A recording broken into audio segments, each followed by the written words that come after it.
Então, vamos ler o texto. Eu quero, na verdade, orar e depois eu retomo aqui a leitura a partir do versículo 11. Vamos orar? Meu Pai, muito obrigado pela Tua palavra. Te pedimos que o Senhor nos conduza, Senhor, ao entendimento, à profundidade, que isso se torne atitude na nossa vida.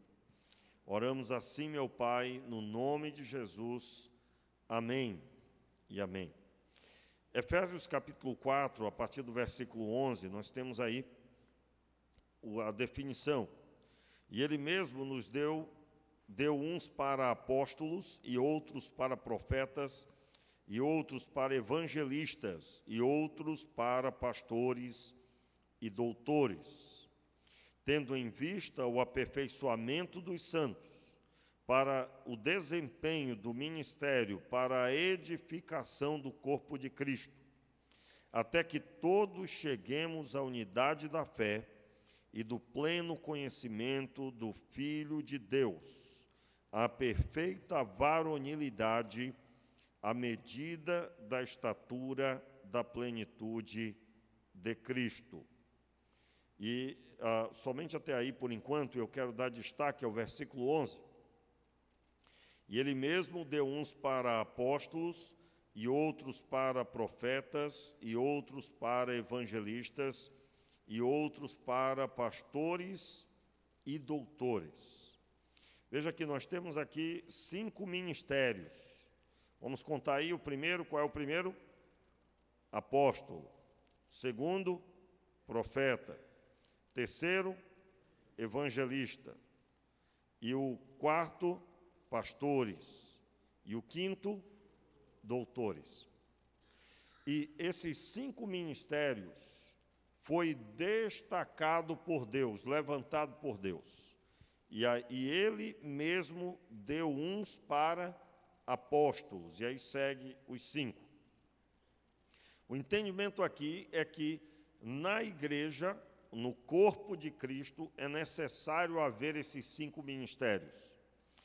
Veja a referência. Qual o objetivo dos 5 ministérios?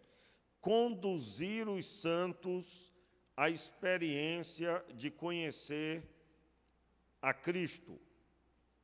Veja, o verso 12.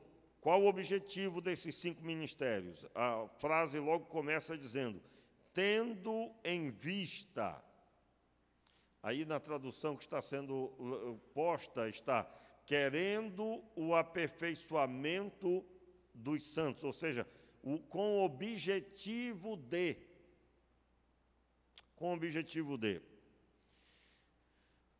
Tendo em vista o aperfeiçoamento dos santos, a tradução da Bíblia Thompson, a tradução contemporânea, tendo em vista o aperfeiçoamento dos santos para o desempenho do ministério, lembrando aí o desempenho do serviço de servir, porque ministério é ministrar. Irmãos, a palavra para mim, a explicação mais adequada para ministério, que tem como palavra raiz ministrar, somente é possível entender pensando num garçom com a bandeja levando comida. O garçom leva até a pessoa que não tem o alimento. Quem tem é o garçom, ele está na mão dele. E ele leva, então, e a pessoa fica satisfeita. Então, tendo em vista o aperfeiçoamento dos santos, note aí, o aperfeiçoamento é quando eu pego algo que já existe e aquilo sofre um processo de aumento de capacidade, ou melhoramento, vamos dizer assim. O que era bom ficou melhor, aperfeiçoou, né? Um dia eu estava explicando para o meu garoto por que os carros atualmente, né, não são mais como no passado de ferro puro, né? Talvez você já pensou assim, pastor, uma caminhonete, por exemplo, deve ser bem melhor diante de um acidente, né? Ela deve resistir muito mais. Pelo tamanho pode ser que sim, mas não pelo objetivo. Não sei se os irmãos sabem, mas no passado os carros de ferro puro, né, eles matavam muito mais, tanto quem era atingido como quem estava dentro. Por quê? Porque o impacto numa batida de um carro de ferro puro gerava muito mais atrito nos órgãos internos de uma pessoa que está com cinto de segurança dentro do carro. A batida era uma batida mais, vamos dizer assim, uma batida muito mais agressiva. Então, talvez você já reclamou que os carros parecem de papel, né? Mas parte desse formato novo de fragilidade, que não visa só a economia, pode crer nisso, é também o cuidado com a vida das pessoas, porque a batida deve ser absorvida pelo veículo, uma parte da batida, da pancada, de forma que haja menos atrito na pessoa que está dentro do carro, né? Porque naquele impacto do cinto de segurança, se for muito forte, pode haver um desprendimento de órgãos e a pessoa morrer de hemorragia interna. Você vai encontrar relatos de pessoas que aparentemente estavam muito bem, no sentido de que não houve grandes coisas, mas internamente elas estavam destruídas. Então, parte do carro, na tecnologia atual, o carro aperfeiçoado, ele pulou de carro de metal puro, de ferro puro, para uma estrutura que ajudasse a absorver mais um pouco de uma batida, de uma batida de carro, por exemplo. Eu demorei para entender isso, mas depois compreendi claramente que isso é um aperfeiçoamento. Não visa só a área financeira, carro mais leve e tudo. Não, não. É um aperfeiçoamento para diminuir as mortes. Então, o que é o aperfeiçoamento? O que já existe, o que já é utilizado, deve ser melhorado para ficar muito melhor a sua utilização. Então, aqui no texto, tendo em vista o aperfeiçoamento dos santos. Você é santo quando? Quando você aceita Jesus como Senhor e Salvador. Você agora é separado para Deus. A santidade ali é que você não está mais no lamaçal do pecado. Você agora está na presença de Deus, está com o Senhor e você foi tomado por filho. E o fato de ser santo não significa que você já alcançou, você precisa agora ser aperfeiçoado, melhorado. Deve haver um crescimento para o desempenho do ministério, do serviço para a edificação do corpo de Cristo. Veja bem aí, os 5 ministérios, ele será utilizado nas mãos de Deus para que os santos sejam aperfeiçoados, para que eles desempenhem o ministério, e esse ministério, que é o ato de servir, ele acontecerá para a edificação do corpo. Então, vamos entender aqui o que Paulo está dizendo, porque lá na frente, veja que a palavra dele está falando do corpo de Cristo. Vamos ler o versículo 15.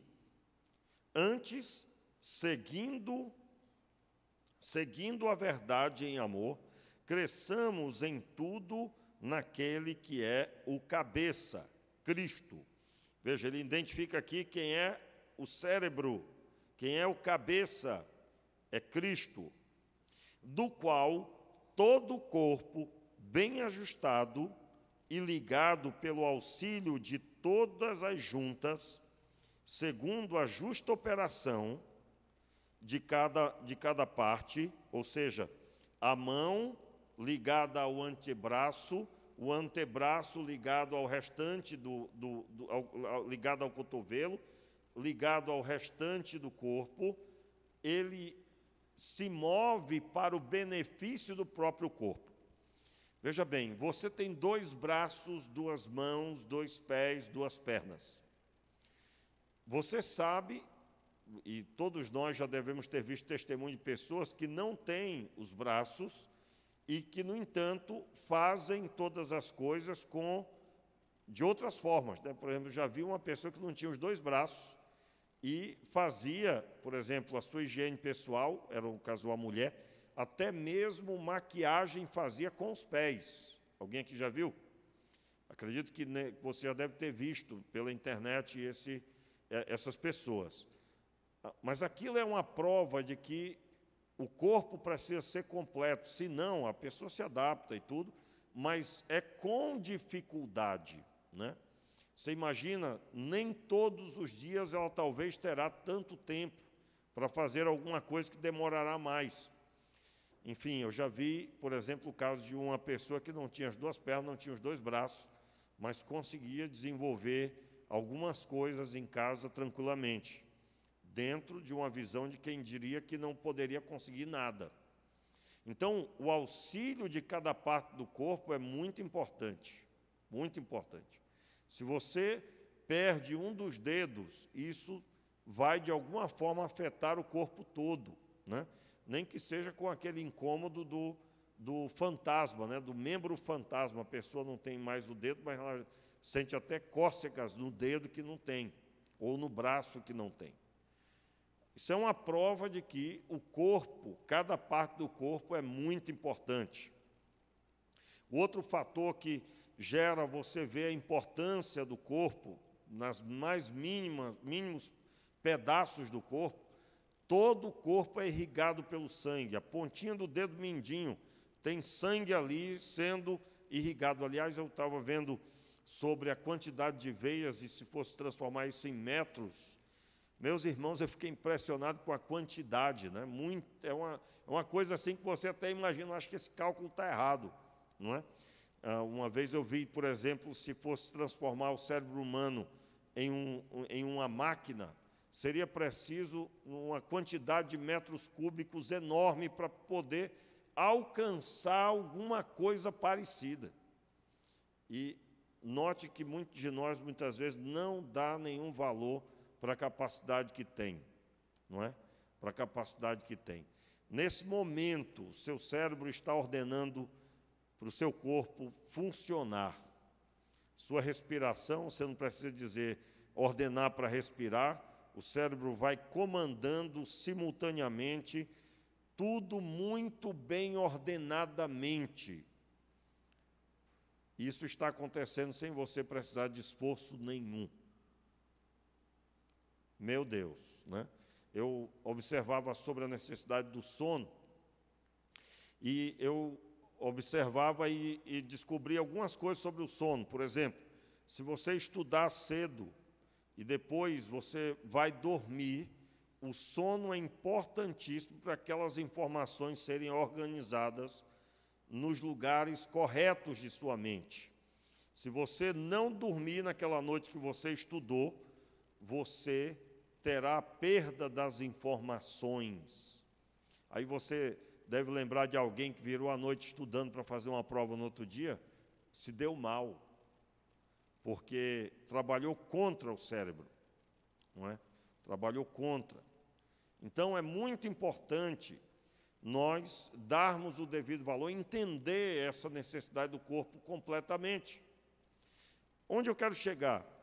O corpo de Cristo, alguns podem ser considerados a mão, outros o antebraço, o joelho, o pé.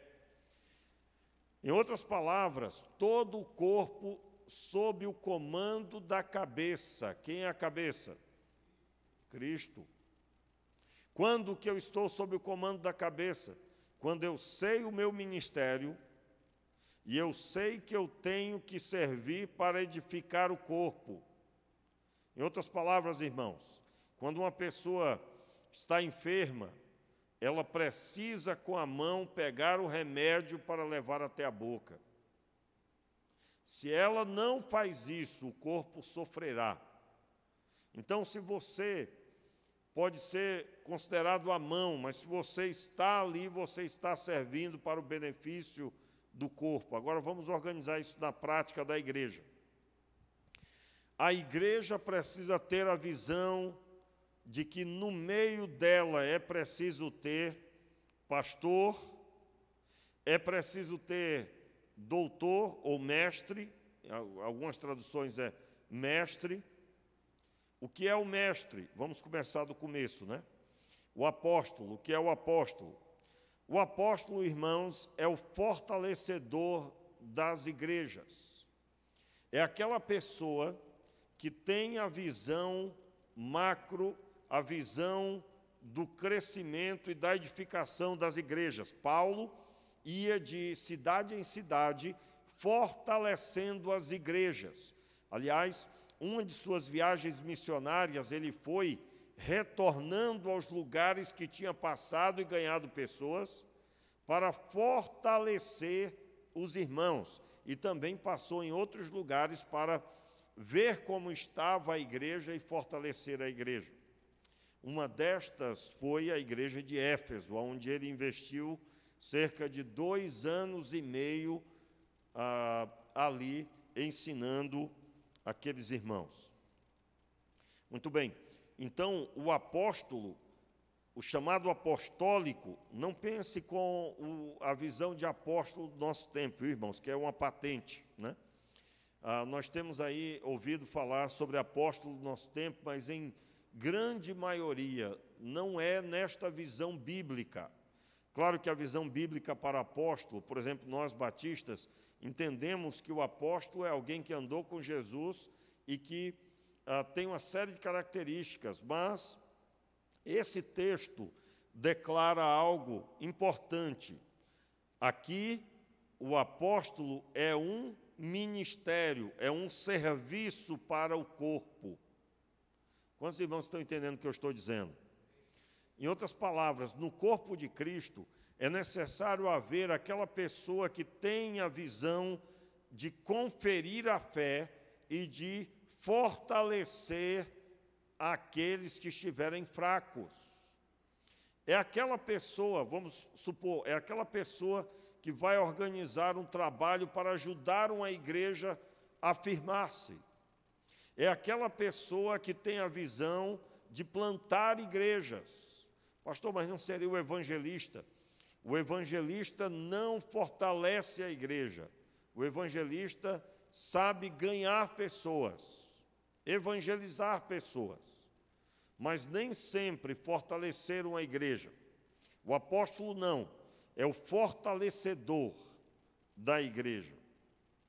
E depois de apóstolo vem então profeta.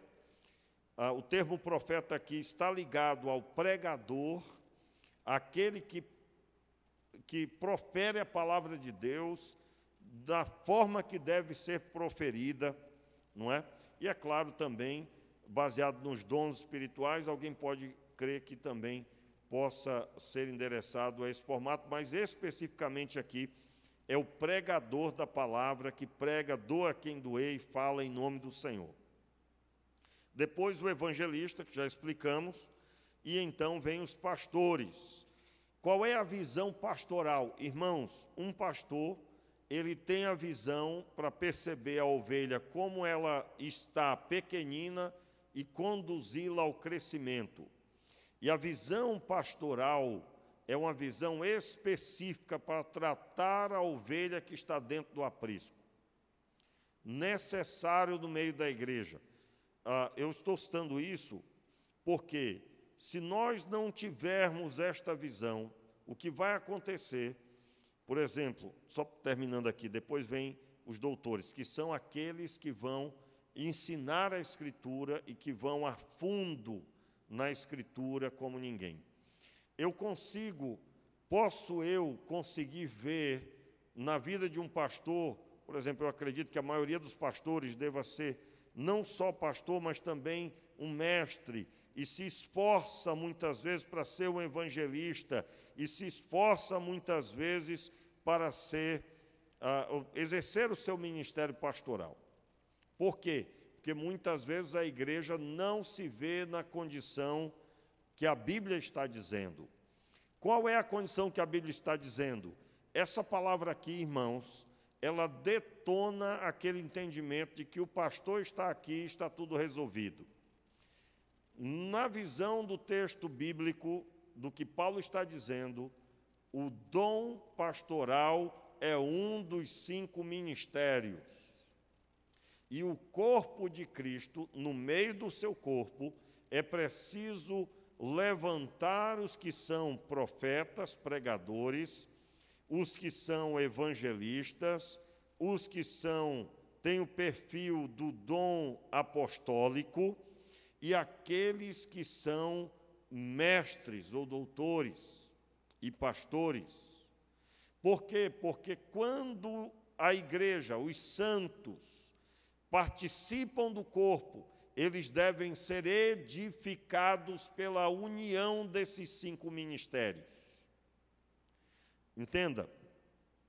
E ele mesmo deu uns para apóstolos e outros para profetas, e outros para evangelistas e outros para pastores e doutores. Tendo em vista o aperfeiçoamento dos santos para o desempenho do ministério, para a edificação do corpo de Cristo. Veja o efeito dos 5 ministérios, verso 13. Até que todos cheguemos à unidade da fé. Como é que vai chegar à unidade da fé? Sob a tutela dos 5 ministérios. Até que todos cheguemos à unidade da fé e do pleno conhecimento do Filho de Deus. Entenda aí, olha aqui para mim. A primeira parte que está sendo dita aí é a unidade da fé. Como que se alcança a unidade da fé? Veja bem, neste momento eu tenho aqui os irmãos sentados aqui, e só Deus sabe o nível do conhecimento que os irmãos têm da fé. Deus proporcionou um sistema para conduzir individualmente cada crente ao entendimento da fé. Qual é esse sistema? Ele tirou você das trevas e trouxe para a luz. Ele deu a você no dia que você confessou a Ele como Senhor e Salvador. Veja, no dia que você aceitou a Jesus, você confessou a Ele como Senhor, portanto é Ele que manda. E confessou a Ele como Salvador. Você estava se afogando e Ele foi lá e tirou você e colocou na praia, colocou em terra firme. Ele tirou você da morte. Ele tirou das trevas e trouxe para a luz. E Ele deu a você o Espírito Santo. O que vai fazer o Espírito Santo? O Espírito Santo vai guiar você em toda a verdade. João capítulo 14, João capítulo 15, João capítulo 16. É os 3 capítulos que todo crente tem que saber profundamente. Aconselho. Você quer saber sobre o potencial que Deus idealizou para ter em você? Leia João 14, 15, 16. E observe todos os versículos que falam sobre o Espírito Santo. Você vai encontrar que o Espírito Santo ele vai testificar da verdade, ele vai guiar em toda a verdade, ele vai falar aquilo que ele vai guiar você no entendimento de tudo que Jesus disse. Então, o sistema que Deus criou é que por causa do Espírito Santo, você será conduzido ao crescimento, aonde você entenderá as coisas de Deus e as coisas do pecado não lhe será mais comum, não lhe será agradável. Por isso que esse crente, esse santo, ele pode até cair em pecado, cometer algum tipo de pecado, mas dentro dele ele não sente mais bem à vontade com o pecado, não sente mais alegria. Pelo contrário, se sente muito mal. E através desse mecanismo, ele pede perdão, se arrepende e permanece na presença de Deus. E nessa caminhada, ele terá que ler a palavra. Irmãos, a palavra de Deus é o registro do coração de Deus. Aqui você vai saber o coração do homem como é, e vai saber como é o coração de Deus. Automaticamente, você será conduzido à unidade da fé. Agora, falando sobre a unidade da fé, o que é a unidade da fé? A unidade da fé é que você tem pleno conhecimento de que Deus salvou você em Cristo Jesus e que você tem esta convicção firmado na Escritura Sagrada, que Deus em Cristo resgatou você.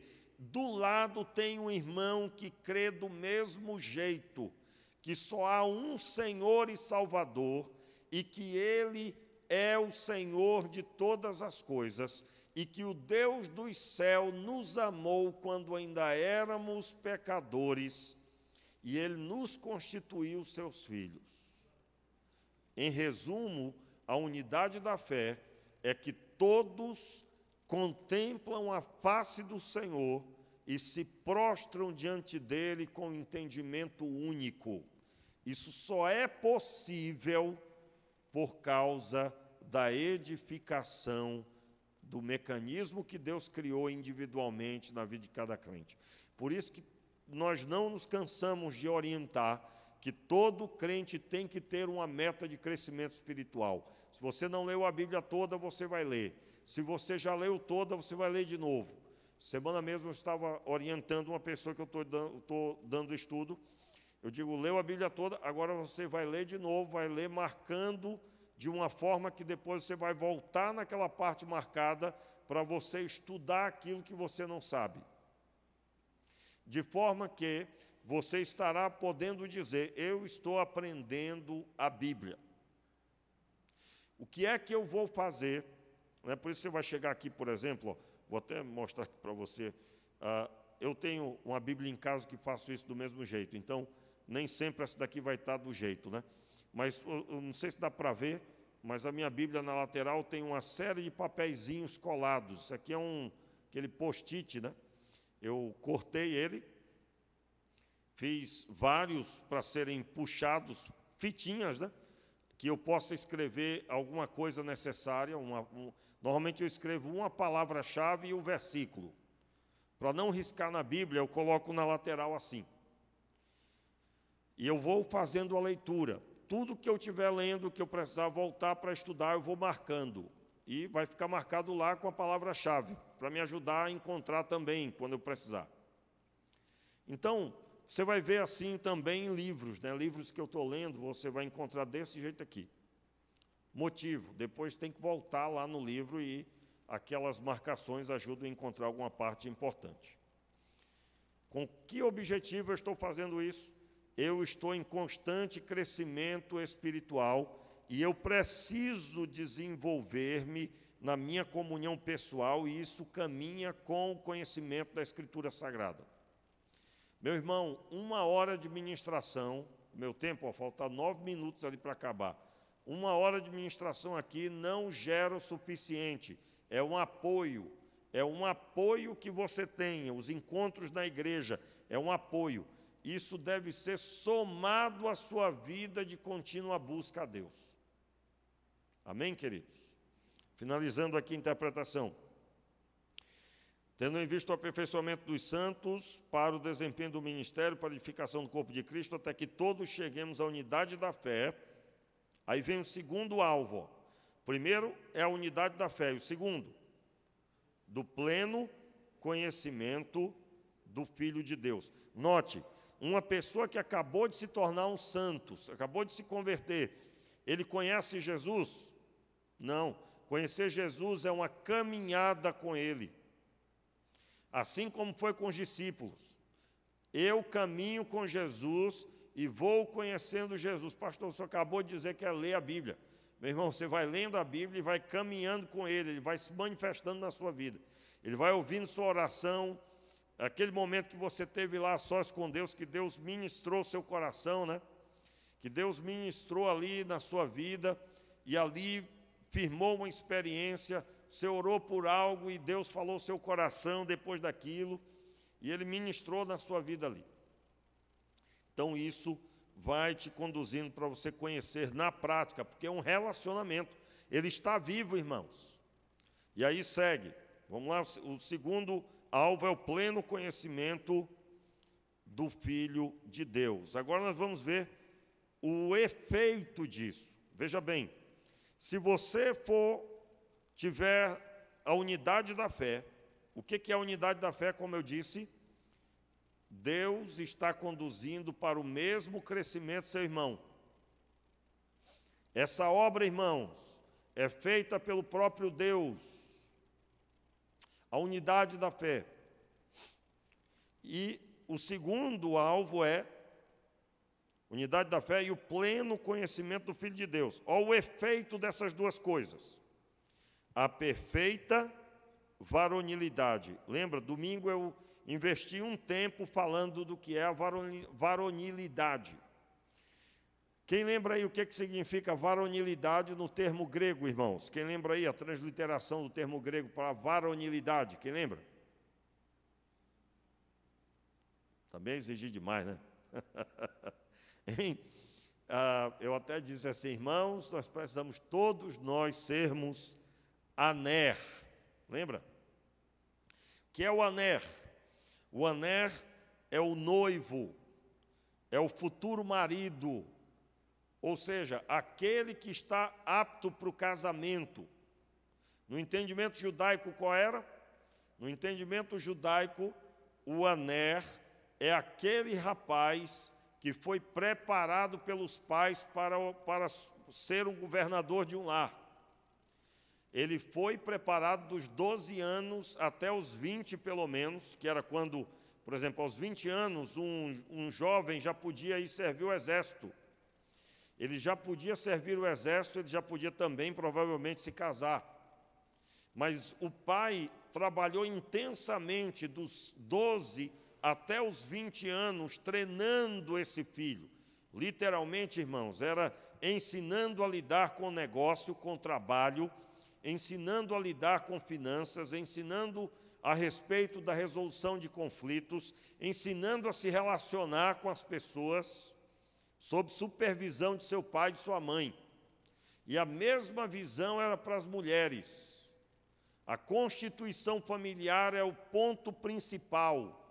Entenda, constituir família é fazer a vontade de Deus. Ter uma família é fazer a vontade de Deus. Se uma pessoa não tem alegria em fazer a vontade de Deus, ou seja, em constituir família, ela está enferma. Como assim? Pastor, eu não tenho pretensão de me casar, não, pastor. Irmãos, segundo o apóstolo Paulo, até existe quem tem o dom do celibato, né? Quem tem o dom para permanecer sozinho e não sente a falta de um relacionamento, de viver a dois, né? Existe, segundo o apóstolo Paulo, até existe, mas esse dom é de poucos. Em outras palavras, a constituição familiar é para praticamente 98%, você vai encontrar aí. E isso significa que a pessoa, qual a visão que eu tenho sobre família? Família é o projeto de Deus, é o lugar onde Deus forma o ser humano, é o lugar onde uma pessoa é formada para ser um cidadão, uma boa pessoa, é na família. Pastor, mas não é isso que a gente vê nem sempre. Justamente, meu irmão, você vai num presídio, você vai encontrar lá que a maioria não conheceu o pai. Não conheceu o pai. Isso aí já foi feito estatística já, viu?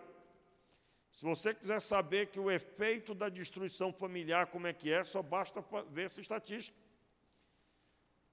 Ou seja, alguém constituiu, teve filhos fora da visão bíblica. Qual é a visão bíblica? Uma pessoa, para se casar, ela se preparou para isso. Uma pessoa, para constituir família, ela foi preparada para isso. Aí, eu gosto de falar isso, porque aí eu tenho a oportunidade de fundamentar aqui o perfil da igreja, né? Irmãos, aqui na igreja, nós, por exemplo, temos buscado restaurar isso, através do curso Homem ao Máximo, através do curso Mulher Única, através do curso Casados para Sempre, que vai ter uma turma nova agora, ainda tem vaga, inclusive, só temos, eu acho que 2 casais confirmados, são 5, através do curso Casados para Sempre, não é? embaixadores do rei, o arte suave para buscar pessoas, embaixador do rei para ministrar a palavra desde cedo, o curso integridade, o curso comunicação. Por quê? Porque as pessoas que na maioria não receberam uma ministração em casa, porque não temos uma cultura judaica. Na cultura judaica, o pai era preparado para saber a Bíblia e ensinar a Bíblia aos seus filhos. Aí você imagina, se a igreja não exercer esse papel, por isso, irmãos, eu não me canso. Eu posso ter aqui uma pessoa me ouvindo pregar. Eu prego como se fosse para uma multidão, como se fosse domingo à noite, como se fosse para milhares de pessoas. Por quê? Porque o ensino da palavra deve ser dado com excelência. Por isso que você vai me ouvir sempre, que eu estou sempre buscando me aprofundar mais. Por quê? Porque nós estamos lidando com a edificação das pessoas. Então a pessoa precisa sair da igreja dizendo, eu não sabia disso, eu aprendi algo novo hoje. Vou mudar o que eu penso. De acordo com a Escritura, eu tenho que mudar. E aí segue o texto, veja bem. Aí versículo 14, verso 13. Até que todos cheguemos à unidade da fé e ao pleno conhecimento do Filho de Deus, à perfeita varonilidade, à medida da estatura da plenitude de Cristo. Veja bem, no começo do versículo, o chamado foi, até que todos cheguemos à unidade da fé, não é isso? E qual é o segundo alvo? E do pleno conhecimento. Veja, do pleno conhecimento. Aí eu estou citando agora que o efeito do pleno conhecimento de Cristo vai gerar a varonilidade e vai gerar também em mim a prática da medida da estatura da plenitude de Cristo. Quantos entenderam o que eu estou ensinando? Diga amém. Então, como ser igreja sem Bíblia? Não é possível. Não é possível. Não é possível, irmãos. Pastor, mas tem imagem de igreja, tem aparência de igreja, carrega a Bíblia e parece ser uma boa pessoa. Nós não estamos falando disso, irmão. Nós estamos falando aí do profundo da alma. Nós estamos falando de Deus indo no profundo do coração e dizendo à pessoa por meio da sua palavra, isso aqui, ó, não está com nada, isso aqui sai, isso aqui também sai, e agora entra um novo homem criado segundo Deus. E aí eu encerro. Nós estamos interpretando esse texto, observando que nós precisamos ter os 5 ministérios. Meus irmãos, nós precisamos dos 5 ministérios. Como que eles podem aparecer? Você que está sendo ministrado, você precisa buscar saber qual é a vontade de Deus para a sua vida. Eu tinha cerca de 8 meses de convertido e eu já sabia que eu seria pastor um dia. Já tinha ouvido a voz de Deus falando comigo. Mas para isso acontecer também não faltava uma vigília, meu irmão. Pense num fominha de vigília. Toda sexta-feira tinha vigília da juventude. E quando não tínhamos, inventávamos uma. Normalmente tinha semana que a vigília era segunda, tínhamos vigília segunda. Às vezes inventávamos uma oração às quintas, tarde da noite. Nós tínhamos a idade aí, eu na época tinha 16 anos, né, 16 para 17. E eu acho que o mais novo devia ter uns 15, e o mais velho devia ter 19. Cerca de 14 jovens, quando estava todo mundo. Então, a edificação, ela vai acontecer mediante você ir pelo caminho que Deus determinou. Você precisa valorizar a igreja. Se você já não valoriza, valorize, meu irmão. Como assim? Meu irmão, você precisa valorizar a igreja. O que é a igreja? Seus irmãos, você. E automaticamente a reunião vai ter um brilho. valorizar os cultos, porque no culto eu tenho a oportunidade de crescer um pouco mais com a palavra que é pregada, com o louvor, com os louvores, com a oração, com a participação do corpo. E que Deus tenha misericórdia de nós e levante os 5 ministérios do nosso meio. Amém, irmãos? Fique de pé no seu lugar. Vamos orar. Meu Pai, muito obrigado pela Tua palavra. Eu te peço, Senhor, que o Senhor nos conduza nesse crescimento, que o Senhor nos dê, Senhor, a percepção do chamado, assim como o Senhor me falou tão cedo do chamado, e eu comecei a me colocar mais na Tua presença para ser preparado por Ti. Meu Deus, que o Senhor fale a cada jovem, que o Senhor fale a cada adulto, a cada idoso, porque sabemos, Pai, não há idade para a obra que o Senhor tem. O Senhor chamou Abraão com 75 anos. Nós te pedimos, Pai, que o Senhor chame o teu povo para a obra específica, seja a obra apostólica, seja evangelística, seja profética, seja pastoral ou na área do ensino. Nós te pedimos, Pai, tenha misericórdia de nós, nos ajude, e que a Tua igreja seja edificada, que ela tenha, alcance a unidade da fé, que ela tenha pleno conhecimento do Filho de Deus, que ela alcance a varonilidade, que ela alcance a medida da estatura de Cristo, e que sejamos, Senhor, maduros. Muito obrigado, Senhor.